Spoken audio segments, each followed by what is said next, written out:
Think about the last time you made a simple choice. Maybe you chose between coffee and tea, or maybe you decided to read a book instead of watching TV. Did you make those choices freely? It feels like you did. But what if I told you that free will might be an illusion?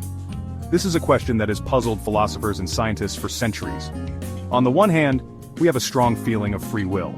We feel like we are the authors of our thoughts and actions. We feel like we could have chosen differently, even if we didn't. On the other hand, there is a growing body of evidence that suggests our choices are not as free as we think. This evidence comes from neuroscience, psychology, and even physics. So which is it? Do we have free will or not? The answer might surprise you. In the 1980s, a scientist named Benjamin Libet conducted a groundbreaking experiment. He wanted to know how our brains make decisions. He used an EEG to measure brain activity while people made simple choices like pressing a button. Libet found something amazing. He found that our brains show activity related to a decision before we are even aware of making the decision. In other words, our brains seem to decide before we consciously do. This experiment has been replicated many times, and it suggests that our conscious decisions might just be afterthoughts. Imagine a train leaving the station. You think you are the conductor, choosing the destination. But in reality, the train was already in motion before you even boarded. That's what Libet's experiment suggests about our decisions. This is a powerful challenge to the idea of free will. If our brains are making decisions before we are even aware of them, then what role does our conscious mind really play? Our choices are not made in a vacuum. They are influenced by a complex interplay of factors, both internal and external. Our genes, for example, play a role in shaping our personalities, preferences, and even our values. It's like a blueprint we inherit from our parents.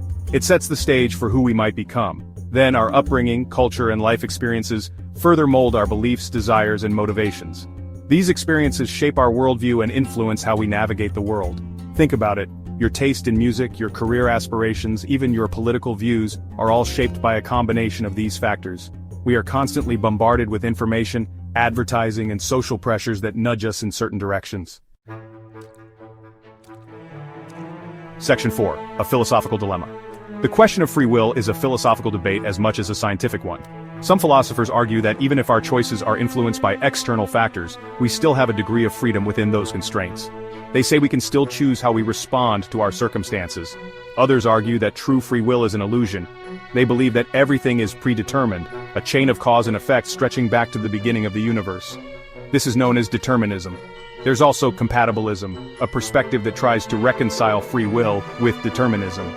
It suggests that free will and determinism are not mutually exclusive. Section 5. The reality of feeling free. The debate about free will can feel very abstract, but it has real-world implications for how we think about responsibility, morality, and the justice system.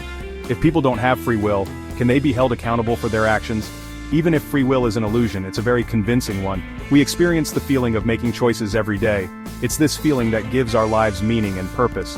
We strive, we dream, we love, and we learn as if we have the power to shape our destiny. Perhaps the illusion of free will is what makes us human. It allows us to take ownership of our lives, even if that ownership is ultimately an illusion.